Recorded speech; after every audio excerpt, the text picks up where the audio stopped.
All right, welcome back to my School Sucks series. I want you to take a look at this cartoon. I really love this cartoon. It's so funny. So on the right side of the picture, you'll see a teacher sitting behind his desk. Okay, and in front of his desk is his class. And his class consists of several animals. Okay, there's a bird, a monkey, a penguin, an elephant, a fish in a bowl, a seal, and a dog. Okay, and the teacher says, for a fair selection, everybody has to take the same exam. Please climb that tree. Please climb that tree. And the monkey's got a big smile on his face. Underneath the cartoon, it says, our education system. Our education system. Now, obviously, this is a cartoon mocking our education system, right? Did you ever feel like one of these animals when you were in school? Now, what would actually happen if these animals took the test? What would happen if they tried to climb the tree? Well, the monkey would just scamper right up the tree, right? Do you know what the word scamper means? Scamper means to run quickly. And we use the word scamper when we're talking about animals and children. Okay, so you could say, the kids scampered out the door when they heard the ice cream truck. Okay, the kids scampered out the door. Or the chipmunk scampered across the grass to get the nut. Okay, so the word scamper is good for, in this case. We could say the monkey scampered up the tree. It means the monkey would just run up the tree. Okay, but what about the rest of the animals? Would they pass the test? No, they would fail. Right? Look at that. I mean, elephant, penguin, fish in a bowl, in the fish bowl, a seal, and a dog. They would all fail. Right? Now, what do you think the consequence of that would be? Do you think they would just say, well, sucks, we failed the test, well, better luck next time. Let's just try again next time. Do you think they would be positive about it? No, they'd probably be pretty depressed, right? If they failed the test, they would be depressed, right? Now underneath this cartoon, it says everybody is a genius, but if you judge a fish by its ability to climb a tree, it will live its whole life believing it's stupid. Okay, I'll read the quote again. Everybody is a genius, but if you judge a fish by its ability to climb a tree, it will live its whole life believing that it's stupid. That's a great quote. You know, it's true. Sometimes the system we live in can make us feel inadequate, can make us feel like we're stupid. We have nothing valuable to offer. Now, I want to ask you a very sobering question. Sobering means serious, a very serious and sad question. Okay, how many students do you think have killed themselves because they couldn't handle the pressure of school? They couldn't handle the academic pressure. How many people in all of history, how many students do you think have killed themselves because of that? Do you think 100? Maybe school wasn't the only factor, but maybe it was a contributing factor. How many do you think? Maybe 1,000? Well, probably more than that. What about 100,000? 1 million, maybe? 1 billion? I don't know. But even one is too many, because remember how we defined education in the first video in this series? I said, I think education is something that helps your life. It's something that helps a person's life so that they can help society, right? I mean, if education doesn't help you in some way, or it doesn't help, the world in some way, then what good is it? What good is education if it doesn't help anybody, right? So all the people that killed themselves because they couldn't handle the pressure of school, did they do something wrong? Did they fail something? Or did school fail them? So I think the education system needs to be, it can't crush people. And sometimes education just has a tendency to just crush a person's spirit. And that's not good. I remember when I was in high school, everybody knew that what we were learning was completely useless. I remember talking with my classmates about it, just talking about how we're never going to use this stuff for the rest of our lives. Right after high school, we were just going to flush our brains of all the useless stuff we learned. Now, I had one friend who was a really interesting guy, one of my classmates in high school. He was just a bad student. I mean, his grades were terrible. He barely passed high school. But you know what? It was interesting because it didn't faze him. He'd show up to school every day and he was positive. He was a really positive person. He knew that school wasn't a factor in his future success. He knew he already saw a different way he was going to be successful. And you know what? After high school, he worked really hard. He bought a few houses, I think, and a restaurant. And I think today he might be one of the richest, if not the richest, out of all my classmates in high school. Isn't that crazy? The person who got the lowest, I think he probably had the lowest grades of anybody out of my high school class. And yet he ended up the most successful if you measure success, by money. How much money? I don't know if that's true, but I think he did pretty well for himself. I remember just how relaxed he was in high school. His bad grades didn't faze him. He was just positive every day. He was relaxed. But not everyone is like that. Not everybody can handle rejection or can handle bad grades that way. A lot of students get really, really stressed out, especially if they have pressure from their parents, pressure from their teachers, pressure from society. It can really break a person, crush a person's spirit. Now, remember in my last video in this series, I gave you my vision for education. Remember what happened between grade 7 and grade 12? Under my plan, between grade 7 and grade 12, there are no teachers and no tests. So think about this aspect of pressure. Okay, would students have so much pressure that they needed to kill themselves? Well, they wouldn't have that kind of pressure under my system. Life itself gives a person enough tests. We don't need more tests from school. Life has real tests. And one thing about life is that very often you can choose the tests you have. You can choose, right? Take a look at this picture again. Let's say the test was pulling a heavy load. Well, then the elephant would probably do pretty good on that test, wouldn't he? Or let's say the test was living in a cold climate. Well, then the penguin and the seal would do pretty good. Or what if the test was comforting someone who was sick? Right? Well, then maybe the dog would do pretty good on that test, right?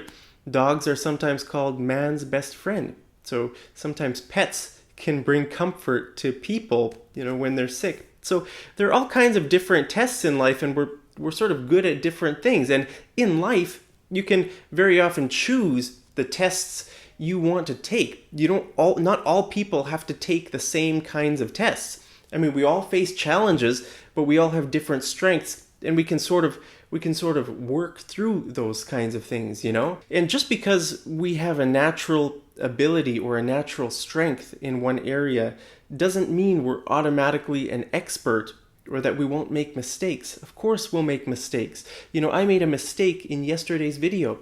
Yesterday in my video about Christmas, I made a spelling mistake. I misspelled the word carol. After I posted the video, I was watching it, and I noticed that I spelled the word carol with 2 R's. It's only supposed to have 1 R. So I thought, oh no, I made a mistake. Now, does that mean I'm a bad teacher if I made a mistake? Well, it just means I'm not an expert. English spelling is hard. Carol, if you just hear the word, how should you spell it? How do you know? Should it have 1 R or 2 R's? What about the word barrel? The word barrel sounds exactly like carol. They rhyme, barrel, carol. But barrel has 2 R's and carol only has 1 R. English is sort of crazy. So we make mistakes, right? And I hope you forgive me, by the way. Please forgive me for that mistake. Just know that Christmas carol, the word carol means a song, a Christmas song. So the word carol only has one R. So maybe you think I'm a terrible teacher. I don't know. But, I'm still trying to be a good teacher. I think I have a natural ability to teach, but we still make mistakes, right? So we just have to be kind to ourselves and just keep going. Now, there's one more lesson I think we can learn from this cartoon. Take a look at the bird, okay? Would the bird pass this test? What would the bird do? Okay, let's see. What does the teacher say? For a fair selection, everyone has to take the same exam. Please climb that tree. Would the bird pass the test? What would the bird do? The bird would just fly to the top of the tree, right? Well, technically, he's not really following the teacher's instructions because the teacher says climb, right? Climb to the top of the tree. Well, birds don't climb. At least I don't think so. I've never seen a bird climbing up a tree like that, right? The bird would just fly to the top of the tree. So the lesson we can learn is that sometimes there are different ways of achieving the same result. There are sort of different paths we can take. And my life is actually a good example of that. In a recent video, I confessed to you guys that I'm not a teacher. I'm not a real teacher. But people call me teacher. So in a way, I arrived at the position of being a teacher through a different way. I'm like the bird. I flew to the top of the tree my own way. I didn't, go to university and study how to be a teacher. I don't have a teaching degree, but I have 300,000 subscribers who think I'm a teacher, but I'm not a teacher. Okay, so sometimes there are different ways of getting to the same place. I studied at the School of Real Life. I have a degree from the YouTube University. Most of the things I've learned in my life, like how to start a YouTube channel, how to edit videos, how to, all the stuff I've learned about photography, about travel, how to find an apartment here in Thailand, how to get a visa for Myanmar, all those things I just go to YouTube. I've learned so many things on YouTube. So I think YouTube is more valuable than all the universities in the world put together. If you really want to learn something, you can learn it through YouTube, or you can do your own research. You can read books. You don't have to go to university to sort of become something. You can do it your own way, like the bird. So, I think it's a pretty good lesson to learn. Now, one question I want to ask you is, what do you think would happen if the elephant just left? If the elephant just left the class and said, hey, I'm not going to do this test. I'm out of here. Bye. And he just walks away. What would happen? Do you think the teacher would come after the elephant with a stick and start beating it? Well, maybe. That happens in some countries. Sometimes teachers carry a stick in their classroom. I've seen it with my own eyes. I've seen a teacher walking around a class carrying a stick. And if someone falls out of line means if they don't do the right thing, or they don't obey the teacher's orders, then the teacher will take the stick and smack them, right? Or verbally abuse them. It happens. Not in Canada, I don't think. That would be abuse. That would be physical abuse, and the teacher would probably go to jail for a long time if a teacher hit a student with a stick. That would not be good. But in some parts of the world, I think that happens, and it did happen in Canada in the past too. You've probably heard of the residential school systems in Canada, a very sad part of Canadian history, where a lot of the Indigenous people were abused physically, emotionally, spiritually, sexually, just in every way they were abused by by their teachers.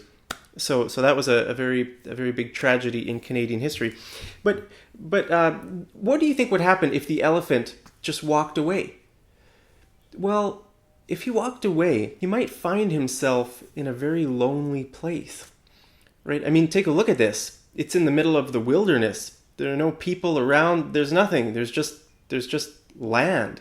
So if the elephant walked away from the class, it might be a lonely place. So that's a lesson, If you leave a system of the world that is based on lies or it's not helping you in some way, if you leave that system, you might find yourself completely alone, at least for a while, until you make some friends who have some like-minded ideas about life. But that might happen. If that's you, if you've left a system like this and you find yourself all alone somewhere, hey, I have a lot of respect for you. I salute you. You're my hero, because it takes a lot of courage to leave a system that is based on lies or isn't helping you achieve your potential in life, right? Look, I mean, the elephant, all these animals, they've got a lot of potential. Climbing the tree it's not really helping. It's not helping them, serve the world. It's not helping them. It's not helping society in any way to force them to do this, right? They all have individual strengths, right? A fish just wants to swim. If you put a fish in water, it will swim and it can do amazing things. But if you tell the fish to climb a tree, well, like the quote says, it'll live its life feeling that it's sort of stupid. So, it takes a lot of courage to leave a system like this. I think most people just choose to stay here and just try their best to learn how to climb the tree.